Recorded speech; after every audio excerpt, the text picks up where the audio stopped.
12 июня 2021 года митрополит Волоколамский Иларион, председатель отдела внешних церковных связей Московского патриархата, стал лауреатом Государственной премии России в области литературы и искусства. Алфеев Григорий Валерьевич, митрополит Волоколамский Иларион. Признанием их заслуг перед страной и народом служат высшие знаки отличия и награды России. И сегодня они будут вручены лучшим из лучших. Государственных премий в области литературы и искусства удостоены выдающиеся деятели отечественной культуры. Григорий Валерьевич Алфеев, митрополит Волоколамский Иларион, продолжает традиции русского просвещения, сочетая служение церкви со светлой творческой деятельностью. Его литературные, музыкальные, кинематографические произведения становятся событием в культурной жизни страны. А просветительские программы на российском телевидении имеют многомиллионную аудиторию, причем во всем мире. Дорогие друзья, каждый из вас в своей созидательной работе вносит важный вклад в дело духовного развития российской нации, укрепления нравственных основ и общественного согласия. А все вместе вы представляете блестящее созвездие лучших сынов и дочерей Отечества, истинных патриотов своей страны.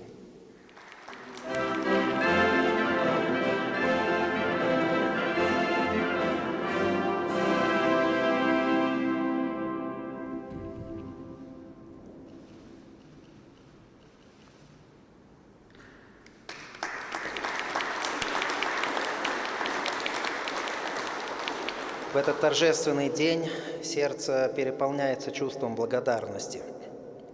И прежде всего я благодарен Богу за то, что живу в это время и в этой стране. За то, что когда мне было 15 лет, Он призвал меня на служение церкви, и уже 40 лет я несу это служение. И церковь является для меня ежедневным и главным источником вдохновения.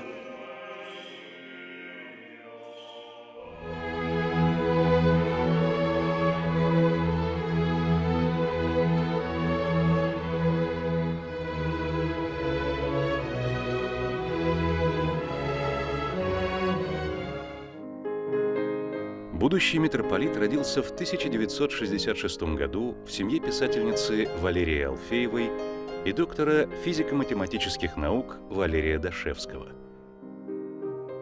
Мама училась в МГУ на факультете журналистики, а папа учился в том же МГУ на физико-математическом факультете.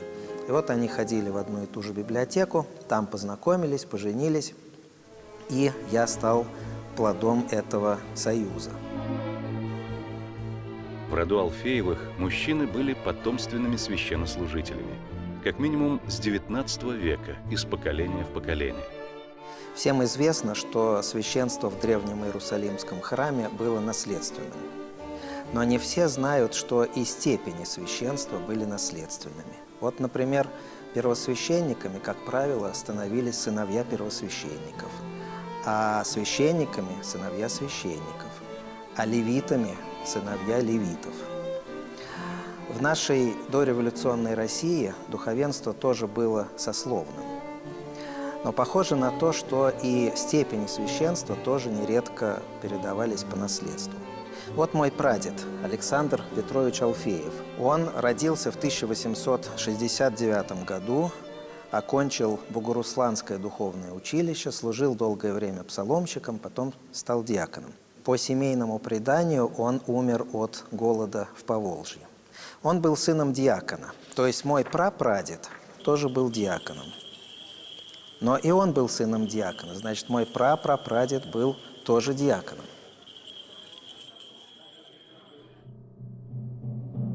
Деда митрополита Илариона по материнской линии всю жизнь притесняли как сына врага народа. Он был членом партии, но потом из-за своего непролетарского происхождения был из нее исключен. И всю жизнь он нес на себе вот это клеймо диаконского сына в советское время. А в советское время это действительно было такое клеймо, которое не давало человеку поступить на серьезную работу, которое не давало ему сделать серьезную карьеру. Дед по отцовской линии был историком, владел несколькими иностранными языками, был автором книг о капитализме во французских колониях, о гражданской войне в Испании. На фронте ему довелось участвовать в спецоперациях. Как политрук он должен был вести работу по разложению войск противника. Что это означало? Ну, например, это означало, что надо было с риском для жизни забрасывать листовки на немецком языке в расположение войск противника. Или через громкоговорители осуществлять пропаганду против Гитлера и в пользу Советского Союза. Но при этом он ходил в атаку, он имел боевое оружие, и одна из наград, которую он получил, была за то, что он повел в атаку целый взвод. И, собственно, от ран, полученных на поле боя, он и скончался. Отец митрополита Илариона был одним из крупнейших советских специалистов, занимавшихся исследованиями на стыке двух наук – физики и химии. Недавно мне рассказали о том, что его книги до сих пор входят в рекомендуемый список книг для тех, кто изучает молекулярную физику и нанотехнологии. Мать будущего митрополита, писатель и журналист, в молодости выходила в дальние плавания на торговых и рыболовных судах. В своих очерках рассказывала о жизни капитанов и матросов. Самым запоминающимся ее путешествием был сквозной арктический рейс из Владивостока в Мурманск через Северный Ледовитый океан. Она пересекла Атлантику, пересекла Тихий океан и прошла морем больше, чем Магеллан. И вот эти свои впечатления она описала в книге «Цветные сны». Это была ее первая книга, которая вышла с предисловием известного тогда писателя Юрия Нагибина. Ну а когда я уже пошел в школу, она ушла со штатной работы и занималась литературой, то есть она писала рассказы, писала повести. Именно мама приобщила меня к миру русской литературы, и я еще в детском возрасте практически перечитал под ее руководством всю русскую классику – Чехова, Толстого, Тургенева, Достоевского. Воспитывала она меня таким вот своеобразным способом. Во-первых, она никогда меня не наказывала. И она вообще считала, что наказание – это не метод воспитания. В основном она меня воспитывала через приобщение к тому миру, в котором она жила. И практически каждый день моей жизни был таким интеллектуальным пиром, потому что каждый день я узнавал что-то новое из литературы, из искусства и вообще из жизни.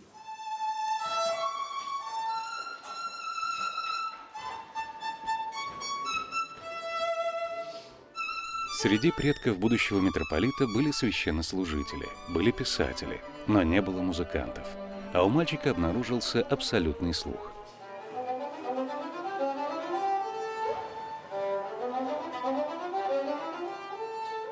Я мог отгадывать одну ноту, несколько нот. И вот мне было 6 лет, меня отвели в подготовительный класс средней специальной музыкальной школы. Хотели отдать на фортепиано, но сказали, что для фортепиано слишком поздно, в 6 лет. Надо было начинать в 4 или в 5. Поэтому меня отдали на скрипку. Он учился в московской школе имени Гнесиных, где каждый день после обычных уроков дети занимались музыкальными предметами. А потом дома надо было еще 3 часа играть на скрипке. Мама за этим следила строго, ставился будильник. Вот после каждых 50 минут я мог делать 10-минутный перерыв. Но вот эти 3 часа в день на протяжении 8 лет обучения в школе были неотъемлемой частью моего воспитания.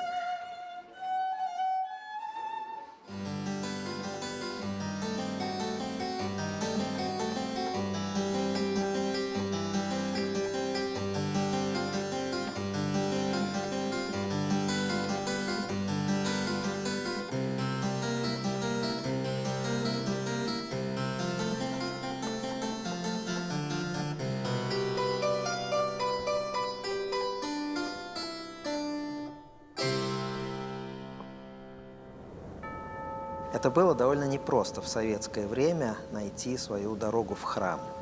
Потому что храмы, хотя и существовали, но, во-первых, их было очень мало.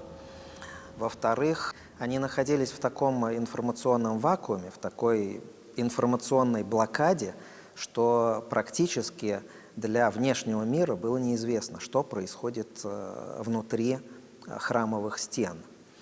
И вот моя мама нашла свою дорогу к храму через чтение русской религиозной философии, через Бердяева, Булгакова, Франка, Шестова. И меня также она приобщала к этому чтению. И потом, когда мне исполнилось 11 лет, я был крещен. Ну и вот практически с того самого момента началась наша с мамой совместная церковная жизнь. Причем эта церковная жизнь меня очень быстро захватила и стала гораздо больше интересовать, чем жизнь музыкальная. Оба они, мать и сын, стали прихожанами храма Воскресения Славущего на улице Неждановой. А потом он попросил у настоятеля храма разрешения прислуживать в алтаре. И в какой-то момент, когда мне было 15 лет, я твердо для себя решил, что хочу связать свою жизнь с церковью. Это решение ко мне пришло после того, как я был допущен в алтарь. Пока я ходил в храм и был простым прихожанином, мне все время очень хотелось попасть в алтарь. Я видел, как оттуда выходят священнослужители, прислужники в облачениях.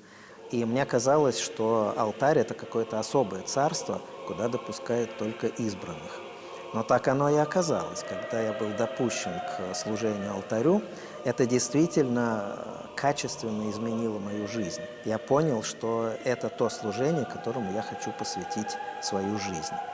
Ну, а дальше надо было дождаться окончания школы, дальше надо было после школы поступить в консерваторию, дальше надо было отслужить в армии, и только после этого можно было либо поступать в духовную семинарию, либо поступать в монастырь. В 18 лет Григорий Алфеев поступил в Московскую консерваторию на факультет композиции.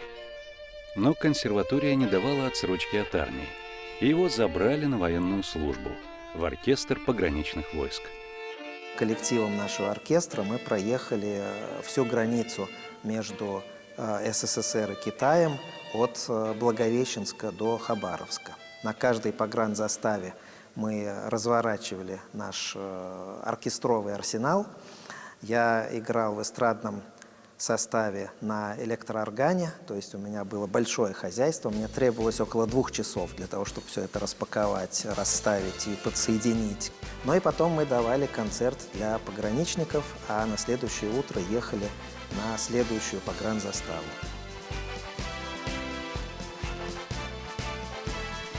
После армии в консерваторию он уже не вернулся. Сразу отправился в Вильнюсский Свято-Духов монастырь, в котором часто бывал в юности. 19 июня 1987 года Григорий Алфеев был пострижен в монашество с именем Иларион и вскоре был рукоположен в священный сан. Мне было 20 лет, когда я принял постриг и стал диаконом.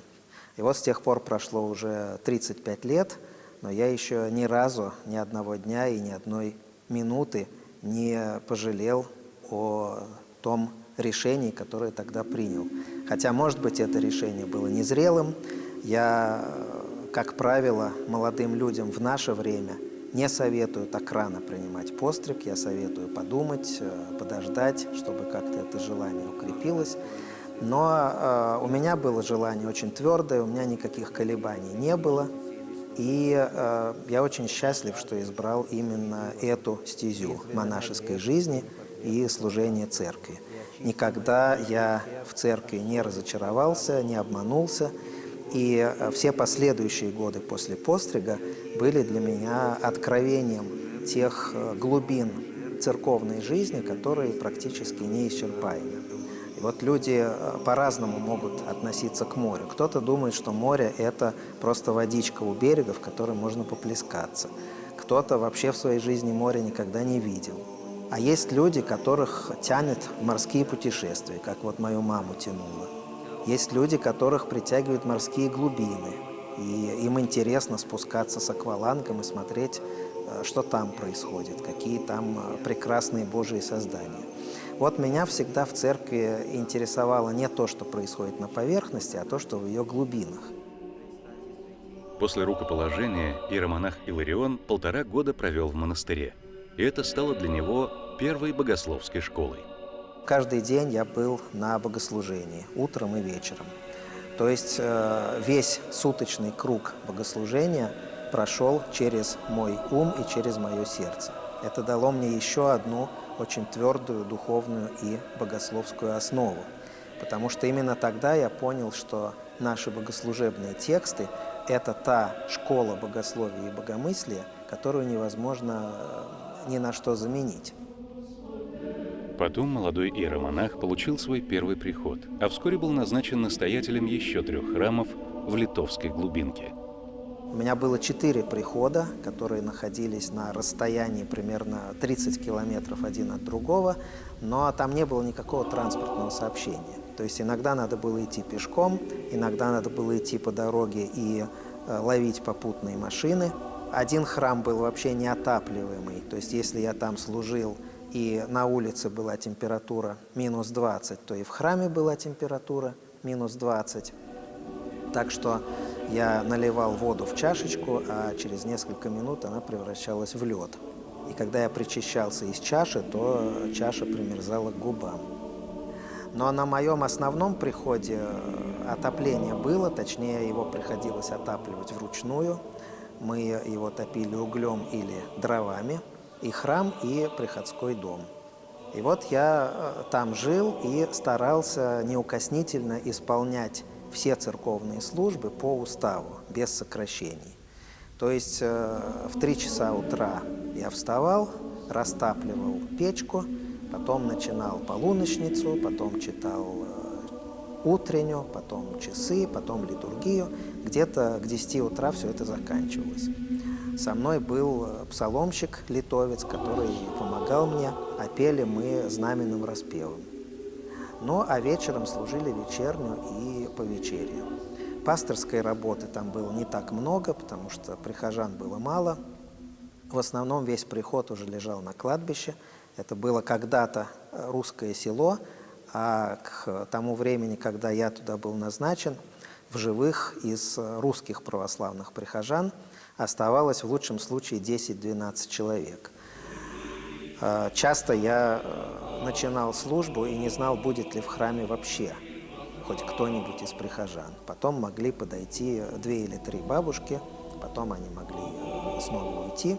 То есть количество прихожан в храме было непредсказуемо.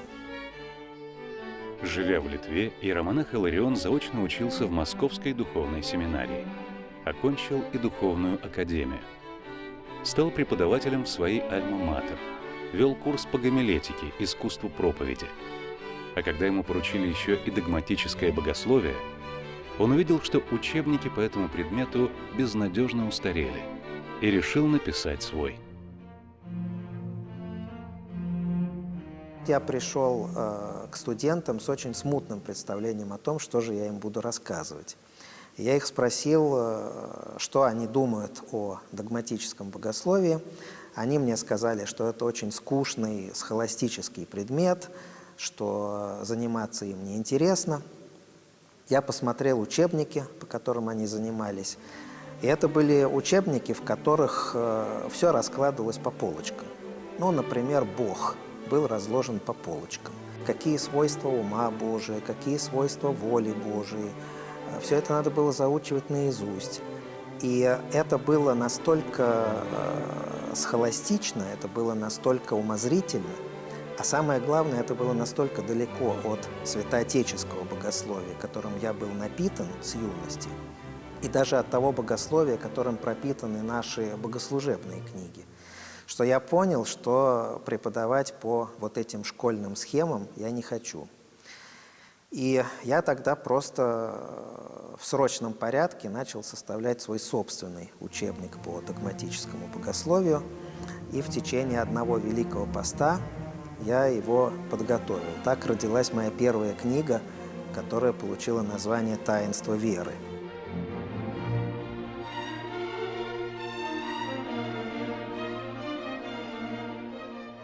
В 1993 году отец Иларион поехал в Оксфордский университет, чтобы продолжить богословское образование. После 2 лет учебы у выдающегося православного богослова епископа Каллиста Вера он стал первым русским монахом, получившим степень доктора философии в Оксфорде. А диссертация, написанная на английском, стала его второй книгой о святом Симеоне Новом Богослове и православном предании. Это был очень вдохновенный, очень яркий духовный писатель, причем он писал не только прозу, но и стихи. Одна из его книг называется «Гимны божественной любви». И сидя в Литве на своем деревенском приходе, я даже некоторые из этих гимнов перевел с греческого языка в стихах. В западной литературе Симеон Новый Богослов представлялся как какой-то революционер внутри православной традиции, который нарушал все правила, который высказывал сомнительные с точки зрения православия концепции. Я обнаружил, что это все совершенно не так, что это был человек глубочайшим образом укорененный в православной традиции. Причем мне мой собственный опыт жизни в монастыре очень помог. Вот когда западные ученые изучали Симеона Нового Богослова, они представляли его себе таким кабинетным человеком, который окружен книгами и из этих книг черпает свое вдохновение. А он основное вдохновение черпал из богослужения, из богослужебных текстов, из тех святоотеческих творений, которые звучали за богослужением, конечно, из Священного Писания, а также от своего духовного отца, которого он очень глубоко почитал. И вот я постарался в этой своей работе раскрыть для западного неправославного читателя мир православной духовности через Симеона Нового Богослова и его окружение. Вернувшись из Великобритании, монах-ученый обнаружил, что его место преподавателя в Московской духовной академии занято, и он остался без работы. Тогда он пришел на прием к митрополиту Кириллу, главе отдела внешних церковных связей. Я в некоторой растерянности ехал обратно из Сергиева Посада в Москву на электричке и проехал свою станцию Лосиноостровскую. И вот когда я уже доехал до центра Москвы, подумал, что надо сходить в отдел внешних церковных связей и нанести визит митрополиту Кириллу. Я ему говорю: «Владыка, я хотел бы вам сначала рассказать, вот что со мной произошло». И я ему рассказал, как я вернулся в академию, как, значит, для меня не нашлось места. Он очень спокойно это выслушал и сказал: «Отец Иларион, вас не должно это огорчать, настанет время, когда они вас пригласят, а сейчас ваше место здесь, вы будете работать со мной». Ну и вот так я начал с ним работать. Уже более четверти века я с ним работаю, и я думаю, что если говорить о 2 людях, которые оказали какое-то решающее воздействие на мою судьбу, то вот это моя мама и святейший патриарх Кирилл. Я хотел бы поблагодарить свою маму за то, что воспитала меня в православной вере, за то, что открыла передо мной великий мир русской культуры, за то, что продолжает обо мне заботиться и молиться. Спасибо тебе, дорогая мама, за все. Я хотел бы сегодня поблагодарить святейшего патриарха Кирилла. Ваше святейшество, более четверти века назад вы призвали меня в свою команду. И я счастлив быть вашим помощником, я счастлив помогать вам в созидании церкви и в защите ее священных рубежей. Вскоре отец Иларион возглавил секретариат по межхристианским связям. Ему приходилось много ездить по миру. Сочетать этот плотный рабочий график с пасторскими и богословскими трудами становилось все труднее.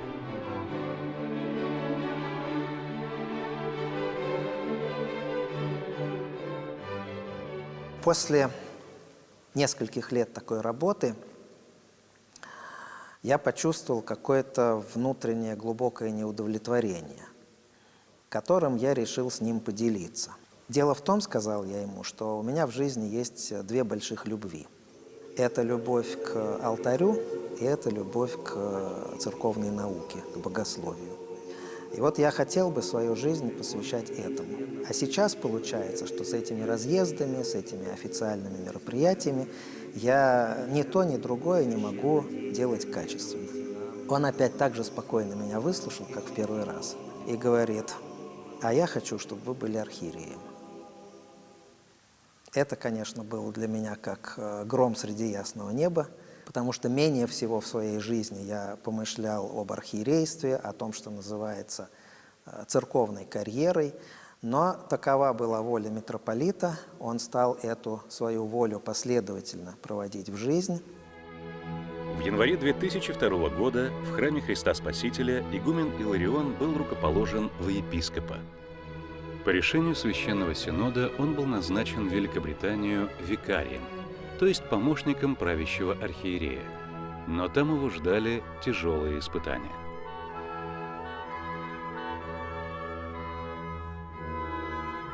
Я попал в ситуацию, к которой совсем не был готов.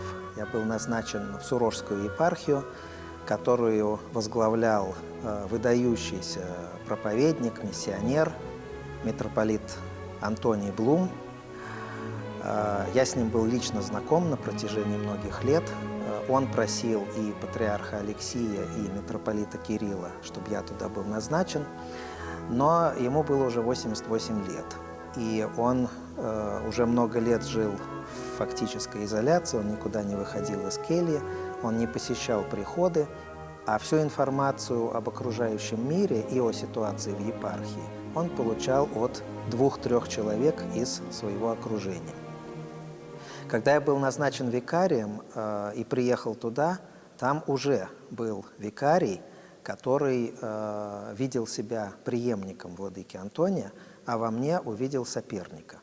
Но и дальше начался конфликт, который был совершенно, я бы сказал, иррациональным, потому что все происходило по какому-то совершенно нелепому сценарию. Все, что бы я ни говорил или делал, все это выворачивалось наизнанку.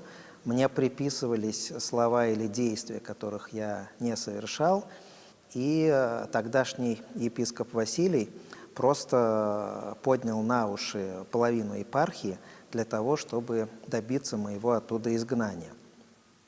Но и после 130 дней пребывания в Сурожской епархии я отправился к патриарху Алексию просить о том, чтобы меня перевели куда угодно или отправили на покой. Мне было тогда 35 лет. Ну а владыка Василий потом, после смерти владыки Антония, стал его преемником. Дело у него не пошло. Спустя 3 года он перешел в Константинопольский патриархат, а спустя еще 3 года он снял с себя сан и женился. Новым местом служения владыки Илариона стал Брюссель, где он возглавил представительство Русской Православной Церкви при европейских международных организациях. Год спустя к этому служению добавилось еще одно. Он стал правящим архиереем Венской и Австрийской епархии. В его управление вошла также Будапештская и Венгерская епархия. Приходилось постоянно колесить между двумя столицами.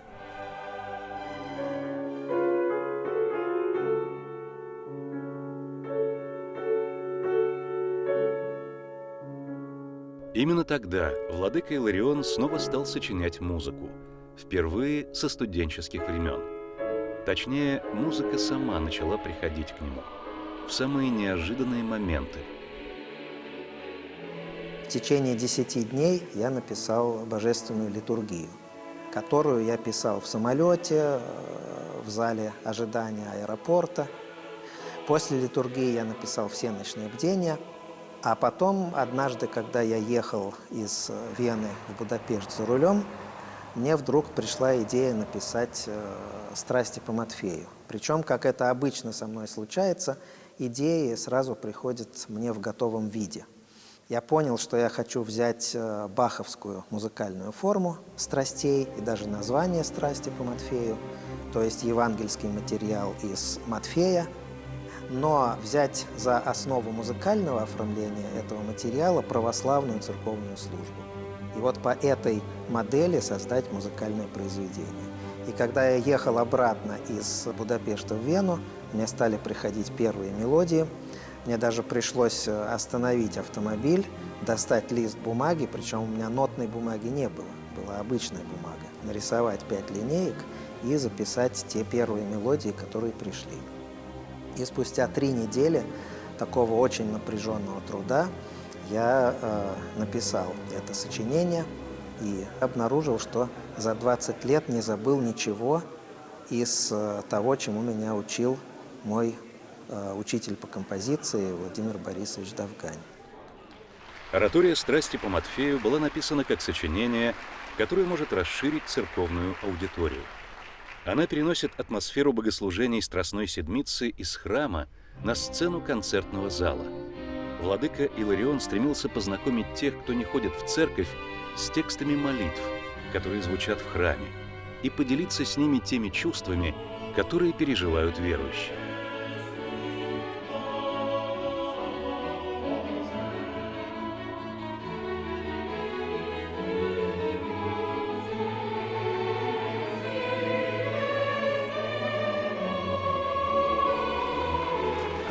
Митрополита Илариона называют создателем оригинального жанра русской духовной вокально-инструментальной оратории на богослужебные тексты с использованием интонаций русского церковного пения, элементов барокко и стиля русских композиторов XX века. Может быть, он пишет в традиционной манере, но вы знаете ведь, что такое традиция. Вот Малер замечательно сказал о том, что традиция – это не пепел, который передается из века в век, а это огонь. Вот, в нем этот огонь живет.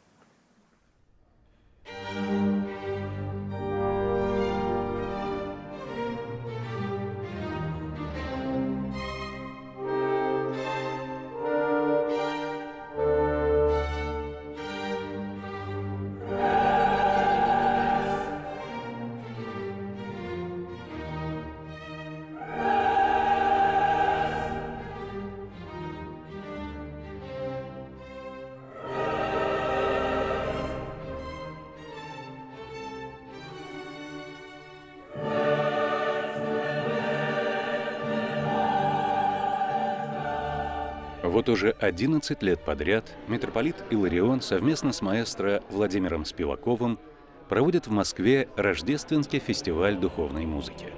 Я бы сказал, что он человек Ренессанса, буквально. Потому что его книги изданы более чем на 30 языках разных стран. Его музыка исполняется во всем мире, и его деятельность отмечена всеми. Мы начали сотрудничать очень давно и сблизились общей идеей, что духовная музыка, она приносит не только радость, она приносит очищение человеку. И мы взяли не только русскую музыку, но и общемировую. И это имеет колоссальный успех, этот фестиваль. И сам митрополит открывает часто очень этот фестиваль, сам он дирижирует, он прекрасный музыкант, ему доверяют музыканты оркестра, причем он дирижирует очень сложные сочинения иногда, там, дивертисмент Бартака, например, или симфонию псалмов Стравинского. Это не всякий дирижер возьмется за такие сочинения, но ему это подвластно, потому что он профессиональный человек.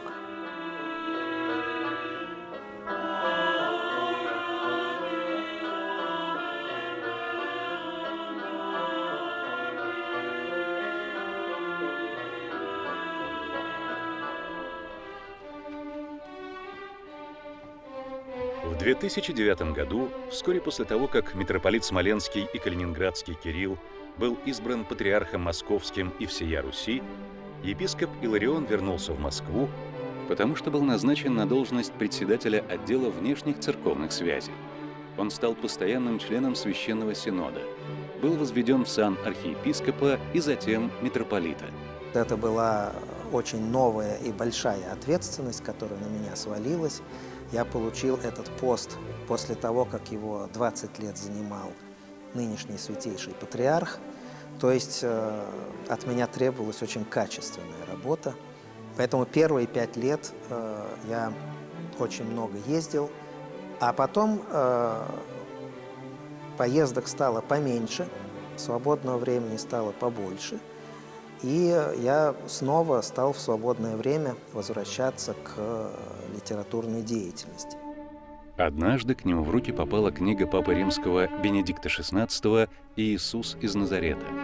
Еще не прочитав книгу, но только пролистав несколько первых страниц, он понял, что должен написать свою книгу об Иисусе Христе.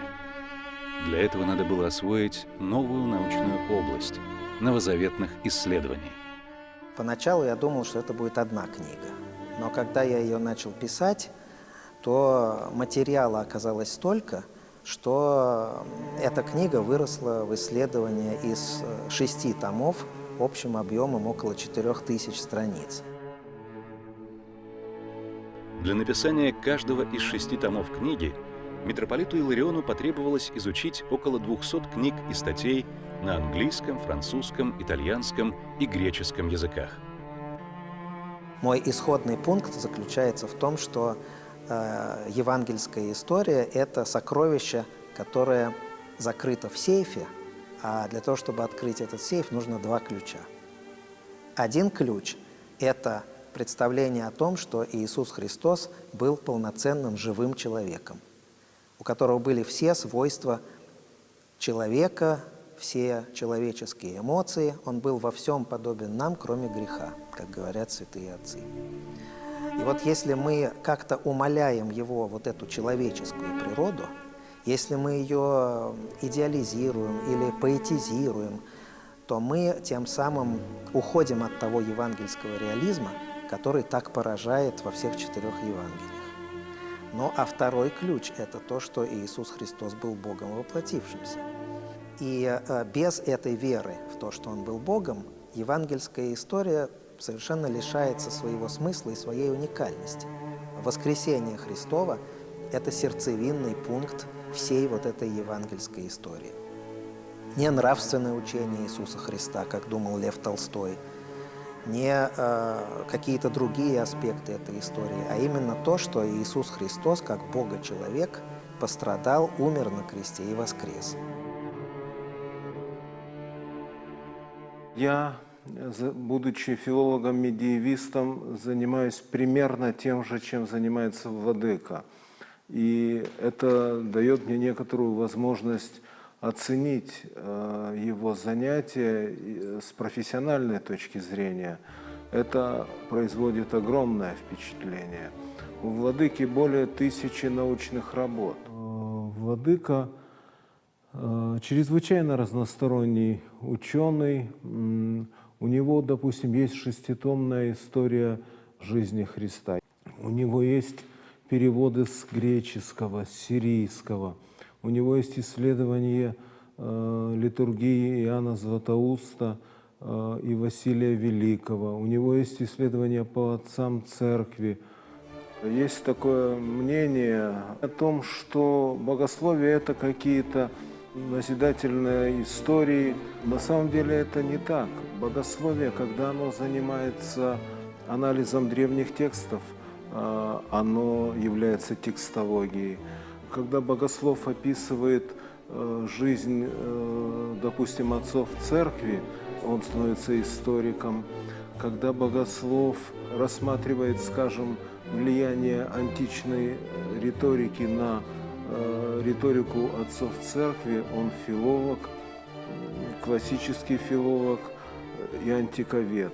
Я думаю, что он и подобные ему люди, они вернули богословию в нашей стране его прежнюю значимость, красоту, если хотите, блистательность.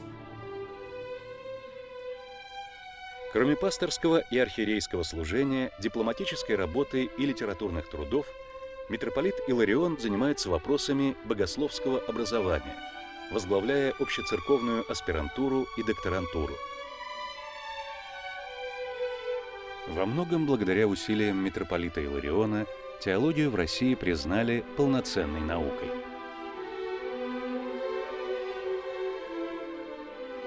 Он организовал целое направление – научно-образовательная теологическая ассоциация, плод этого направления.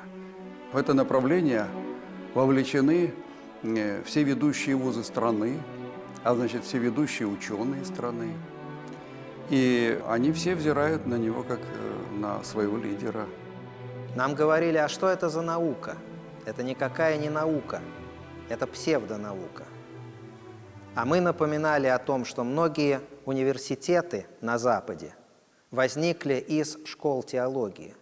Это была самая первая наука, которую изучали. А потом уже вокруг этой науки стали выстраиваться другие. И вот мы об этом твердили на разных заседаниях, в разных комиссиях. Я встречался с министрами образования и науки, а за эти 12 лет их сменилось 5. И при каждом министре мы делали какой-то шаг для признания теологии в качестве науки. Но, конечно, мы не достигли бы в этом успехов, мы не добились бы признания теологии в качестве науки, если бы не наш президент, который лично в это вмешался и который дал распоряжение соответствующим государственным органам о том, чтобы со всем вниманием отнеслись к просьбе не только Русской Православной Церкви, но и других наших традиционных конфессий. Я хотел бы сердечно поблагодарить вас, глубоко уважаемый Владимир Владимирович, и в вашем лице все государственное руководство Российской Федерации за те уникальные условия для просветительской деятельности, которыми сегодня обладает Церковь. Я пришел в Церковь в те годы, когда она была отделена глухими стенами от общества, от мира культуры, от школы. Постепенно эти стены разрушаются. И недавно с вашей помощью мы разрушили еще одну стену между традиционными конфессиями и университетом. Отстояли право преподавать теологию в светских вузах. С 2009 года митрополит Иларион служит настоятелем Московского храма в честь иконы Божьей Матери всех скорбящих радость на Большой Ордынке. Человеколюбец Бог еси, и Тебе славу воссылаем, Отцу и Сыну и Святому Духу, ныне и присно и во веки веков. Священники и подьяконы, которые служат вместе с ним, рассказывают об особом молитвенном чувстве, с которым митрополит Иларион совершает Евхаристию. В прошлом году владыка решил весь рождественский пост служить литургию каждый день. Несмотря на то, что после службы там у него идут какие-то встречи, накапливается усталость вот с каждым днем. Вот это вот чувство невероятного трепета по отношению к престолу, к алтарю, оно оставалось всегда неизменным, несмотря ни на что. И очевидным для всех, кто присутствует в алтаре, что это не просто что-то важное, да, в его жизни, а это самое важное, что важнее вот ничего быть не может. Какие-то встречи, мероприятия. Вот он, центр жизни архиерея. И иногда спрашивают, а насколько архиерейское служение сочетается с монашескими обетами? Ведь монах призывается к уединению, к молитве, к исполнению многочасовых молитвенных правил, к ежедневному богослужению. А архиерей имеет совсем другое служение. Он всегда на людях, он всегда на виду. Но это только на поверхности кажется, что архиерейское служение плохо совмещается с монашеским образом жизни. А на самом деле эти два служения очень даже хорошо совмещаются. Потому что кто такой архиерей? Архиерей – это прежде всего человек, который должен всю свою жизнь без остатка отдавать Богу и Церкви. На мой взгляд, одним из секретов его успехов во всех тех видах деятельности, которые он осуществлял, является его тяга и способность всмотреться, вдуматься в глубины, в основания. Ну и, конечно, стремление к совершенству. Его красивая церковность, его христоцентричность, его изысканность даже в человеческих свойствах и качествах. Как человек он смиренен, по-монашески. Он добросердечен, прост. Он действительно является церковным лидером, очень красивым человеком, одаренным, творчески, богатым и всецело посвятившим себя служению Христу Спасителю и Его Святой Церкви. Энергия самоотречения. Вот это как раз то, что характеризует жизнь и творчество владыки Илариона. У него колоссальная творческая энергия, поразительная. У него свобода мысли. Он открыт миру, он открыт новым идеям. Он свободный человек. И он дарит это людям.